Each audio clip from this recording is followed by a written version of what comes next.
charge E displaced at the center of the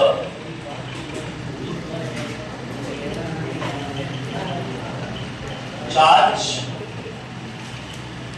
ring. Find out time period of the oscillation.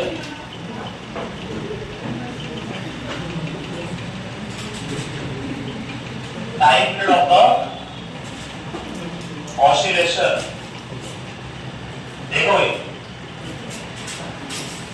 Electron के oscillation की time period की बातचीत हो रही है।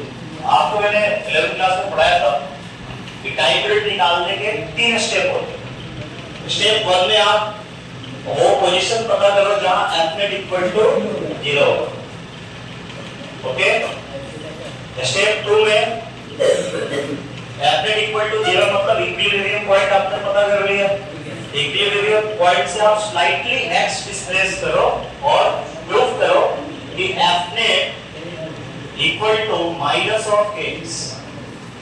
माइनस रिएस्टोरिंग नेचर को बताता है और k कांस्टेंट है, x आपका स्लाइटली डिस्प्लेसमेंट है। और स्टेप नंबर 3 में टाइम पीरियड का जो आपके पास फॉर्मूला है t equal to 2 pi under root of m upon k। इसमें आप k की वैल्यू स्टेप 2 से कंप्यूट करके प्लेस करो और टाइम पीरियड निकाल लो। क्लियर है? ठीक है। अब देखो क्वेश्चन, आपके पास ये कोई रिंग है, इसकी रेडियस कैपिटल R है, ये इसका सेंटर है, ठीक है, और ठीक इसके सेंटर पे एक चार्ज, एक इलेक्ट्रॉन रखा हुआ है। तो आपको बहुत अच्छे से पता है कि सेंटर पॉइंट पे इलेक्ट्रिक फील्ड का वैल्यू कितना होता है? 0।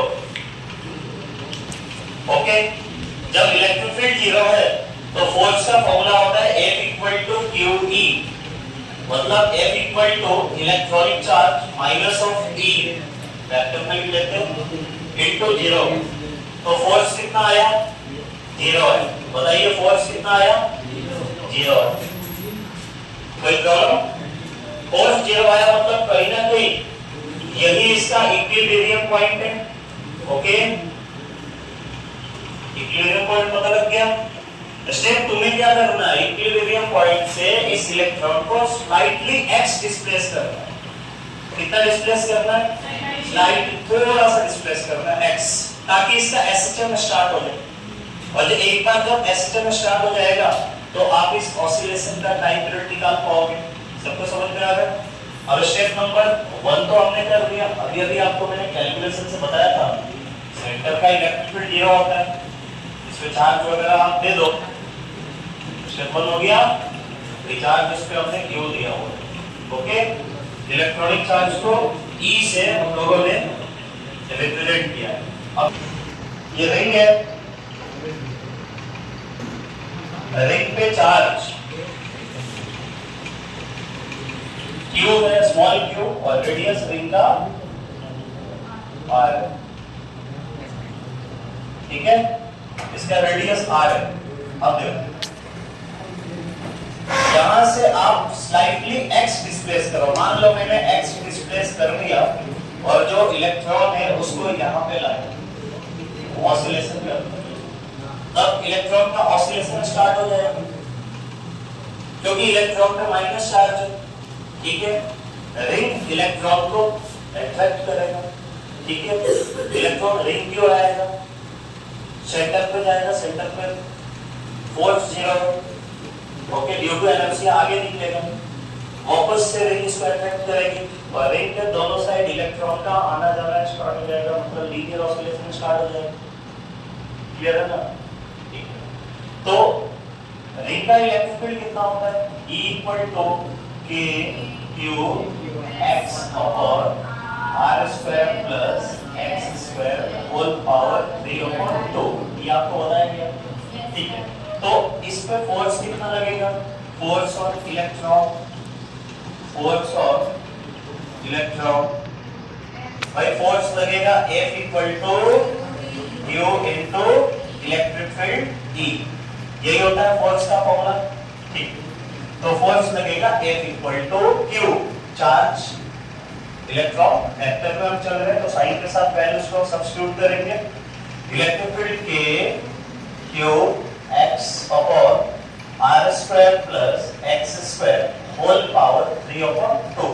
देखो x को हमने x जो है बहुत ही स्मॉल डिस्टेंस सेंटर से x स्लाइटली डिस्प्लेसमेंट है, तो x बहुत ही छोटा है किससे, r से, तो हम लोग x को नेगलेक्ट करेंगे, है ना, इन कंपेयर टू r। और आपको अभी मैंने बताया था किस x को नेगलेक्ट करेंगे, ऊपर वाले या नीचे वाले, क्योंकि नेगलेक्ट हमेशा एडिशन या मल्टीप्लिकेशन में किया जाता है, वहां उसका सिग्निफिकेंट नहीं, गलत मैंने बोला, नेगलेक्ट हमेशा एडिशन और सब्ट्रैक्शन में किया जाता है, वहां इसका सिग्निफिकेंट रोल होता है। मल्टीप्लिकेशन और डिवीजन में कभी भी आप नहीं कर सकते हो, वहां बदल देगा क्वांटिटी को, तो नीचे वाले x को नेगलेक्ट करो और फोर्स की वैल्यू लिखो F equal to minus of K Q electronic charge E, x को बाहर ले लो अपॉन x 0 हो गया और ये कितना आया r3। अब ये देखो ये पूरा इक्वेशन 1 ले लो। आपको पता है कि फ्रॉम SHM, भाई SHM अगर होता है तो equation F equal to minus of kx का फॉलो अप होना चाहिए, ठीक है। ये k कौन सा है, SHM वाला है, क्लियर। माइनस किसको बताता है, रिएस्टोरिक नेचर को बताता है, ये माइनस किसको बताएगा, रिएस्टोरिक नेचर को बताएगा। x क्या था, थोड़ा सा लीनियर डिस्प्लेसमेंट था, यहाँ भी x क्या है, थोड़ा सा लीनियर डिस्प्लेसमेंट, तो k SHM की वैल्यू आ गई। स्टेप 2 हमारा हो गया, बोलो। तो स्टेप 2 से हमने k SHM का वैल्यू निकाला। देखो k SHM हमारा आया K Q E upon R3, okay. अब स्टेप नंबर 3 टाइम पीरियड क्या होता है, T equal to 2 pi under of m upon k SHM, value आ गई, पुट करते हैं, T equal to 2 pi under of m mass of electron हो गया, k SHM m मास हो गया ना बॉडी का, वही जो ऑसिलेशन करता है या इलेक्ट्रॉन का ऑसिलेशन हो रहा है, इसका मास हो गया। k SHM की वैल्यू k, ये k कूलम्ब कांस्टेंट है 1/4 पाई एप्सिलॉन नॉट 9 और 10.9 Q E अपॉन R3। इसको और अच्छे से सॉल्व करोगे तो आप लिखोगे P equal to 2 pi under of M R3 upon K Q E, okay. सबको समझ में आया? तो इस तरीके से हम ऑसिलेशन का टाइम पीरियड निकालते हैं, चाहे चार्जेस के लिए हो, इलेक्ट्रोस्टैटिक में या मैग्नेटिज्म में हो, स्टेप कॉमन रहेगा। चलो इसको लिखो आप।